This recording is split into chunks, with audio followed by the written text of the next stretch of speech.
Howard Stark, Father, ally, and he can't be targeted by global abilities on burst phase. Howard Stark, Expert Businessman. At the start of your turn, you may sacrifice this character die. If you do, other character dice you control gain +2 attack until end of turn. And lastly, Howard Stark, Brilliant, ally. At the start of your turn, you may sacrifice this character die. If you do, spin target character die up 1 level. It gains Iron Will until end of turn. Of these, Expert Businessman is my favorite here. He's basically living the front lines, making all your characters extra beefy for a turn. This would be great in a Flying Sidekicks team, or just use it for some extra damage. Generally, just really versatile. You also need to remember sacrifice means you have to move him to the use pile, but still, that's really worth it to get +2 attack on all of your guys. Hulkbuster Iron Man, Model 36. Hulkbuster Iron Man cannot be blocked by character dice with purchase cost 6 or more. Rocket-powered punches, Suit Up Iron Man. When purchased, you may KO an Iron Man character die to field this die at level 2. And Bustin' Makes Me Feel Good. When fielded, you may KO target opposing character die with purchase cost 6 or more. If you do, gain 2 life. Rocket-powered punches is what I'm going to be toying with here. Suit Up looks like so much fun, and pulling him in as a 6/6 the turn he's purchased, that's a nasty little surprise if your opponent's not ready for it. So that's pretty nice. So the Iron Man or Earth X, Suit Up Iron Man. When purchased, you may KO an Iron Man character die to field this die at level 2. And he has global, pay 0 once per turn. On your turn, spin down one of your Stark Industries character dice. You may field a Stark Industries character die for 1 less. Then we have Hermetically Sealed, which is also Suit Up.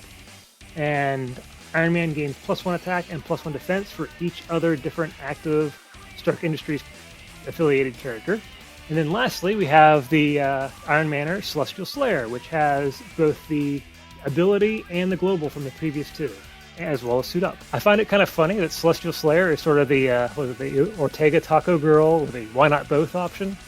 But I'm more likely to play with the Hermetically Sealed due to the cost. Though I may find after toying with Suit Up a bit that the 5 cost really isn't much of a stretch to get to. Either way, the boost based on the Stark Industries characters can make this really, really nasty pretty fast. Iron Spider version 2.0. When fielded, target Stark Industries or Spider Friend character die you control gets +1 defense until end of turn. And on burst, instead, when fielded, each of your Stark Industries and Spider Friend characters get +1 defense. And then we have Iron Spider Waldos with Suit Up Iron Spider or Spider-Man. And then lastly, we have Iron Spider Too Cool for Words. When fielded, deal 2 damage to target character die for each different active Stark Industries or Spider Friends affiliated character die you control. With Waldos here, once again, I love Suit Up. I like that he can suit up into himself or with Spider-Man. Too Cool for Words might be really fun to play with too, though.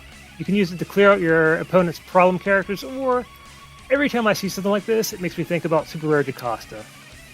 She's one of those characters that I just apparently can't quit. Keep on trying to play with her. So we've got Jarvis Butler. He's an ally. When fielded, deal X damage to target character die, where X is the number of character dice you fielded this turn, including Jarvis. And then he has the global we saw earlier, pay 0 once per turn. On your turn, spin down one of your Stark Industries character dice. You may field a Stark Industries character die for 1 less. Then Jarvis, Loyal Confidant, is an ally. When fielded, the next character die you field this turn costs 1 less to field and gets +1 attack and +1 defense this turn. And then Jarvis, Chief of Staff, ally. When fielded, gain X life, where X is the number of character dice you fielded this turn. All 3 of these are pretty neat and seem to have some potential, but I'm most likely to use Butler in a Suit Up team. With his global, and remembering when you Suit Up, that does count as fielding a character, getting 3 or 4 damage out on him isn't out of the question. Outside of Suit Up, though, I think the others are appealing, but may get a little expensive. Next we have Rescue, Mark 1616, which is just blank, but at a 2 cost. Then we have Rescue Resilient, which is Suit Up Pepper Potts or Rescue. At the end of your roll and reroll step, your opponent loses 1 life for each rescue die that rolled an energy face, and Rescue does not need to be active for this ability to trigger. And then we have Rescue Catching a Jet, Suit Up Pepper Potts or Rescue. At the end of your roll and reroll step, draw 1 die for each rescue die you rolled that shows an energy face. Field any Stark Industries character dice you drew at level 1.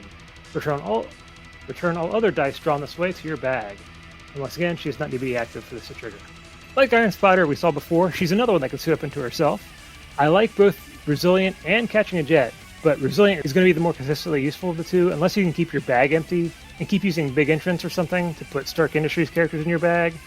I think the damage is going to be more important. Also, if she's suiting up into herself, then you're rolling Rescue again the next turn. And as I said before, she could also work really well with the Armor Wars basic action, a T for cycling and dealing damage to your opponent. And of course, when I see her, I love the rare Pepper Potts from Age of Ultron, and I really like the idea of using her with this card. Next we have Space Armor Iron Man, Model 5, who just has Suit Up. Then we have Space Armor Iron Man Deep Space, who has Suit Up. And each time an opposing character die deals damage to Space Armor Iron Man, you gain 1 life. And that's only on the burst. And then we have Space Armor Iron Man, number 14C. Space Armor Iron Man would be KO'd by combat damage. You may pay Shield. If you do, spin Space Armor Iron Man up 1 level and clear all damage from him. And when he's on burst, when fielded, Space Armor Iron Man gains Overcrush. Honestly, this is probably my all-around least favorite character in the bunch. With something like Kal-El Global, he does become a lot better, though. If I had the Kal-El Global, I'd consider using 14C. Otherwise, I gotta go with Deep Space for the life gain. And if you're using Hypervelocity as one of your basic actions, your opponent is being forced to attack into your life gain character, so that's pretty handy. And last but not least, we have War Machine.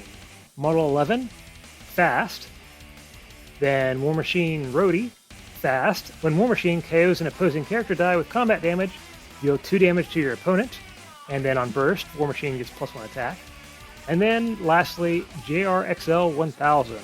Once again, he has Fast, he has Suit Up Iron Man, and on burst, sidekicks can't block War Machine. Yeah, speaking of Hypervelocity, Rhodey here is brilliant in that scenario.